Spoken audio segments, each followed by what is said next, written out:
Hi everyone, আসসালামু আলাইকুম। আশা করছি সবাই অনেক ভালো আছেন। আলহামদুলিল্লাহ, আমিও ভালো আছি। মাত্র 2 মাসের মধ্যেই আমি কিভাবে কন্টেন্ট মনিটাইজেশন সেটআপ পেয়ে গেলাম সেটাই আজকের ভিডিওতে আপনাদের সাথে শেয়ার করব। তার আগে একটু বলে নিচ্ছি, আজকে যে ভিডিওটা আপনাদের সাথে শেয়ার করছি এটা বেশ অনেকদিন আগের একটা ভিডিও। দিনটি ছিল আমার টুনটুনের 6 মাস পূর্ণ হবার দিন। একই সাথে ওর আপুর জন্মদিন ছিল।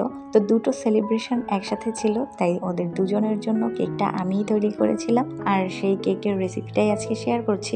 তবে যেহেতু আজ ভিন্ন একটা প্রসঙ্গে কথা বলবো, তাই রেসিপি নিয়ে কিছুই বলছি না। উপকরণগুলো জাস্ট স্ক্রিনে লিখে দিলাম আপনাদের সুবিধার জন্য। তবে রেসিপি নিয়ে আপনাদের কোনো প্রশ্ন থাকলে কমেন্ট করে জানাতে পারেন। আমি চেষ্টা করব আপনাদের সকল প্রশ্নের উত্তর দেওয়ার। আর যদি বেকিং নিয়ে ডিটেইল ভিডিও দেখতে চান তাহলে সেটাও কমেন্টে জানাতে পারেন। আচ্ছা, এবার মূল প্রসঙ্গে আসা যাক। প্রথমে আমি যে কাজটা করেছি সেটা হচ্ছে ফেসবুকের যে কমিউনিটি গাইডলাইন রয়েছে অবশ্যই সেটা মেনেই কাজ করেছি। আপনি যেই কন্টেন্ট নিয়েই কাজ করুন না কেন গাইডলাইন মেনেই করতে হবে।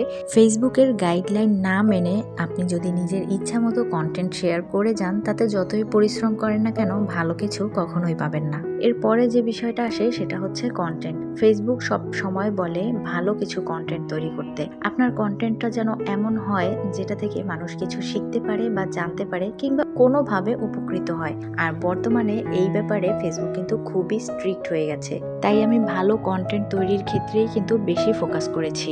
এছাড়াও আরও ছোটোখাটো কিছু রুলস আমি ফলো করেছি, যেমন দিনে কয়টা রিলস আপলোড করতে হবে, কোন সময়ে রিলস আপলোড করলে বেশি ভিউ পাওয়া যায়, কি কি হ্যাশট্যাগ ইউজ করা যায়, এই টাইপের অনেক রুলস আমি ফলো করেছি, যেগুলো ডিটেলে বলতে গেলে ভিডিওটা অনেক লং হয়ে যাবে।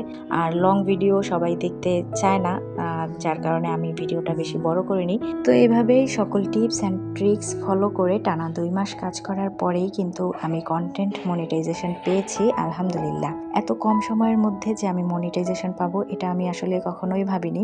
ইনফ্যাক্ট আমি যে কখনো মনিটাইজেশন পাবো এটাই তো ভাবিনি, আর এত দ্রুত পাবো সেটা ভাবার তো প্রশ্নই আসে না। আসলে সবই আল্লাহর ইচ্ছা, তার ইচ্ছা ছাড়া তো কোনো কিছুই হয় না। তাই তার কাছে অসংখ্য অসংখ্য শুকরিয়া জানাই।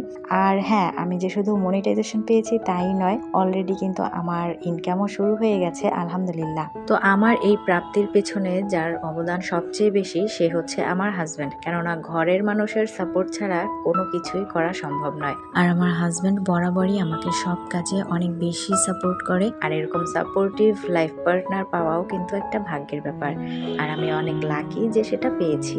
তো এই ছিল আমার 2 মাসের মধ্যেই কন্টেন্ট মনিটাইজেশন পাওয়ার পেছনের গল্প।